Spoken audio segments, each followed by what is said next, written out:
What's up, everybody? We're back in the old setup for this Thanksgiving break holiday, but the videos must go on. And today we're talking about the Honda Pilot, which is entering its 4th generation, and some of the questionable choices that Honda has made here. We're going to be talking about the exterior, the interior, the performance, and also pricing and packaging in this video as well. So let's just get right into it.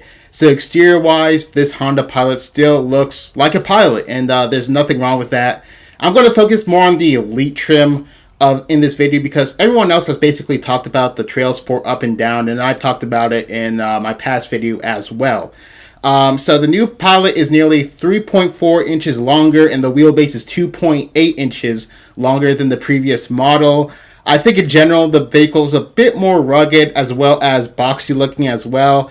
I think the front is pretty nice. We have that all gloss black grille as well, and we see a chrome bar connecting the two headlight modules as well. There's also going to be some chrome accents on the side too. We have fog lights on this model, and if we looked at the CRV and the HRV, and those models do not come with fog lights either. Now that we can see the side profile fully unwrapped, this looks kind of like a Nissan Pathfinder in terms of the profile. They're 20-inch wheels on this Elite model. We also have cladding as well, and I think it looks pretty good here because there's not too much of it, so Honda did a good job of restricting it. The rear is fine. I saw people say that the taillights look like a Ford Everett's, and frankly, that is correct. The one thing I don't like is that the taillights aren't full LED here, and that's just a fail on a vehicle that's going to start at $40K, spoiler alert. The exhausts are fake on this model, and we get a black plastic, and it's going to be right in the middle of that. We also get some black plastic for the lower bumper as well. The lip spoiler is a fairly nice touch. Not really too much going on in this vehicle style-wise that's really popping out, Performance-wise, in general, we see some minor updates as well. So Honda has upgraded the J35 V6 from a single overhead camshaft to a dual overhead camshaft. It's still 3.5 liter V6, and this time it produces 285 horsepower and 262 pound-feet of torque. So it's up 5 horsepower from the previous gen with the same amount of torque. Honda claims that this new engine is smaller and more efficient. And I think it's good that Honda has kept the V6 around, which is more favorable than something like the 2.4 liter engine found in the Highlander. But I will say that it is disappointing that there is no hybrid variant that can compete with something like the Highlander hybrid. And hybrids aren't in demand, frankly, and it's disappointing from a brand that claims that they want to increase hybrid volume by a lot. In terms of transmission choices, we get the 10-speed automatic transmission. Paddle shifters are standard across the board. We also get the torque vectoring IVTM4 all-wheel drive system, and this is going to be standard on the Trailsport and the Elite. And basically, this engine can send up to 70% of the engine's torque to the rear axle, and 100% of that torque can be distributed through either the left or the right wheel. So this is pretty much super handling all-wheel drive, but with a little bit different programming. The fuel economy for the Pilot is going to be 19 city, 27 highway, and 22 combined for the front-wheel drive models. It'll drop a little to the same 19 city, but 25 highway and 21 city for the all-wheel drive model. And then the Trailsport gets the worst fuel economy of the bunch with 18 city, 23 highway, and 20 combined, probably due to the 1-inch lift in the all-wheel drive tuning. Honda goes on and on the press release about how they made this chassis a lot more rigid, which also includes a stiffer suspension and also a quicker steering ratio. Speaking of suspension, there's a retuned McPherson struts in the front and an all-new multi-link suspension in the rear, similar to what is offered on the Acura MDX. So in general, performance has been tweaked minorly, and I expect it to perform similarly to what the old Pilot was offering. But let's go to the interior, because that's where I feel Honda has made some questionable choices here. So overall, I think they could have done just a little bit better with this interior, and it's lacking especially in the tech department. And the packaging, it already isn't the best from what I will go over, and also what I could pull from the press releases. So starting with the front seats, we can see that they finally, they are finally giving the Pilot a unique design. Overall, everything is typical Honda. It's laid out fine. We have singular vents up top. And one thing I don't like is that space in between the vents on where the center console would be, and then also the passenger side. It just looks like an area where you can store stuff, but you're probably not going to store stuff there. I feel like it would have just been better to put some nice trim piece over there. Down below, we have some stitching running below the vents, which just gives the interior a little bit of a nicer quality to it. They did a similar thing with the Honda Accord. The HVAC controls on this Pilot are slightly different than what we see on basically every other Honda model, but still does look fairly quality. I'm sure the buttons click, which every reviewer oogles over in every Honda car review I've ever seen. The center console is large and it looks like it could store a lot. We also have our USB ports with a cigarette lighter. An area of controversy is the push button selector. I do like the traditional lever that many vehicles offer, but I don't really care about this too much, to be honest. The door cards appear to have the same leather that is also from the seats, with stitching as well as a gloss black looking piece. If you take a closer look, it has this sort of texture or design on it. But I do think they could have come up with something a little nicer, especially for the Elite trim, maybe some sort of metal. But it is what it is. The steering wheel is basically the same as the Civic, and the Elite has them heated. The new Pilot also receives the body stabilizing front seat design, which look pretty comfortable on this vehicle, to be honest. But here's where I get a little negative here. First is the 9-inch screen. Hey yo, what the fuck? Which is absolutely disappointing. It's the same 9-inch screen from the Civic, the CR-V, and HR-V.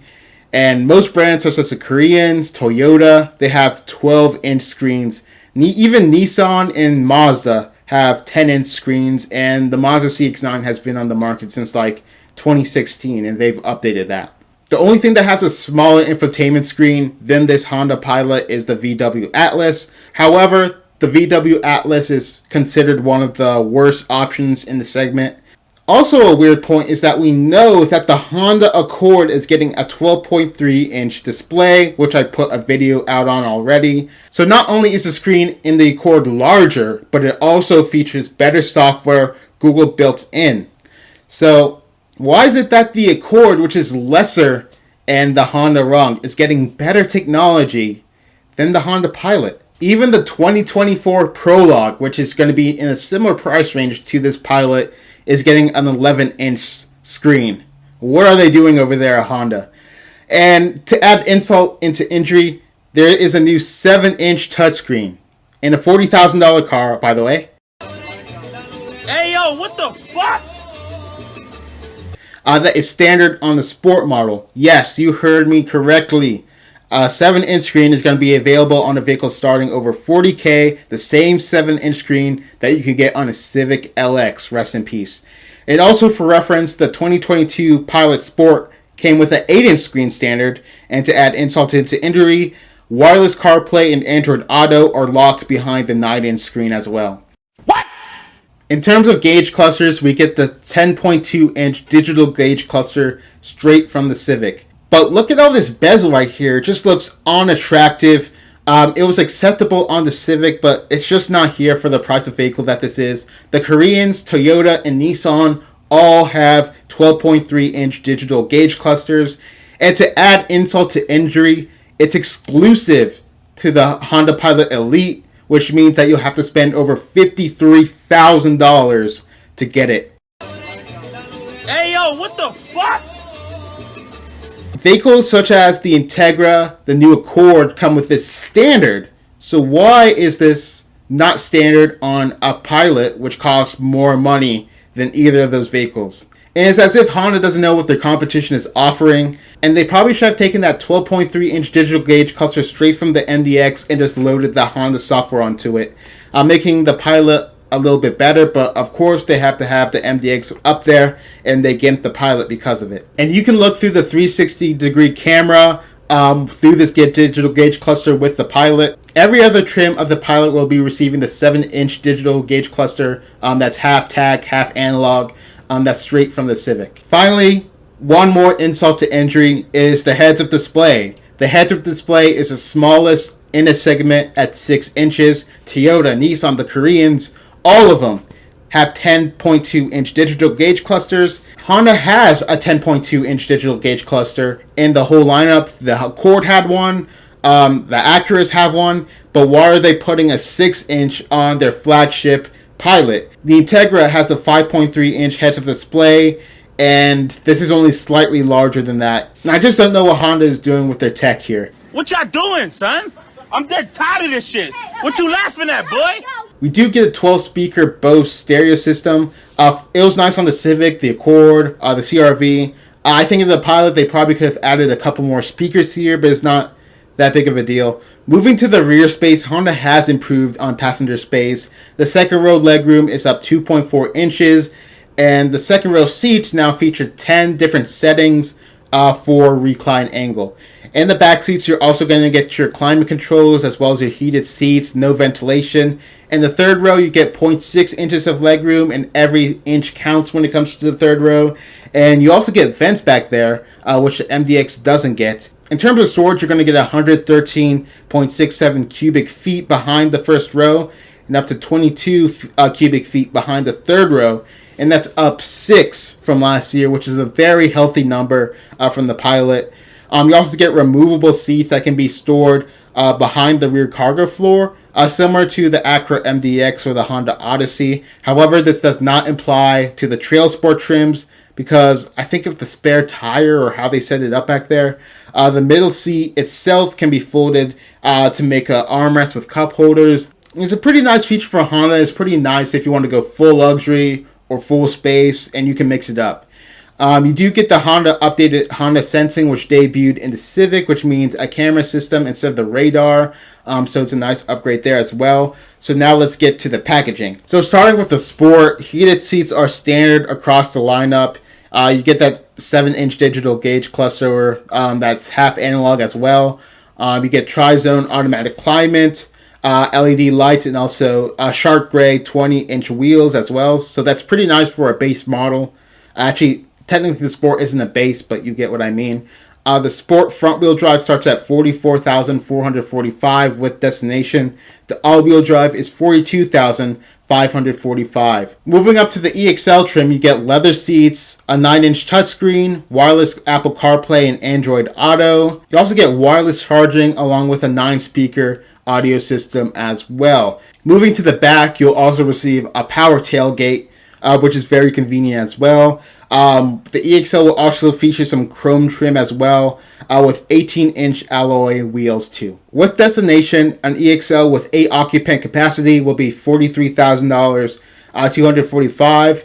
An EXL front-wheel drive with 7 occupants will be $43,545. An EXL all-wheel drive, 8 occupant will be $45,000, $345. In the all-wheel drive, 7 occupant will be $45,000, $645. The Trailsport is where packaging gets a little more interesting. So you get the off-road tuned suspension, the skid plates, the all-terrain tires, the unique 18-inch wheels. You get the 360-degree camera, also known as a Trail Watch camera, and that uses 4 exterior cameras as well. In the interior, you're going to get the orange contrast stitching. You're also going to get a sliding panoramic sunroof as well. And this is pretty nice because previously the panoramic sunroof was only available on the Elite trim, and Honda actually trickled it down to this Trailsport model, and I wish they did that more with some of their other trims. You also get 2 additional USB-A charging ports in the third row. One major miss here is that it doesn't feature the Bose stereo system, and the Trailsport is going to start at $49,645 with destination. Second to the top of the line is going to be the Touring. The Touring adds 8 occupant flexibility. Probably should have been a little standard, probably easier for them to produce. A 12-speaker Bose stereo system, Wi-Fi hotspot capability, navigation system, the panel roof. But what's interesting here is that this doesn't have the 360 camera. The Touring and Trailsport trims are weird because you have to choose whether you want the 360-degree camera and the off-road stuff or the Bose stereo system and the regular Pilot stuff.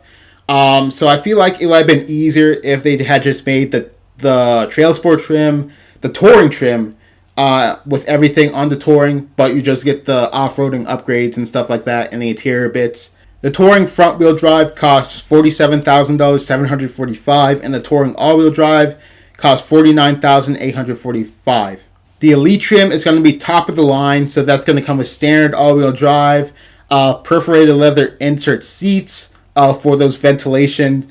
You get the 12.2-inch digital gauge cluster, the heads-up display, the 360-degree camera, and that's going to be at $53,000, $325 with destination.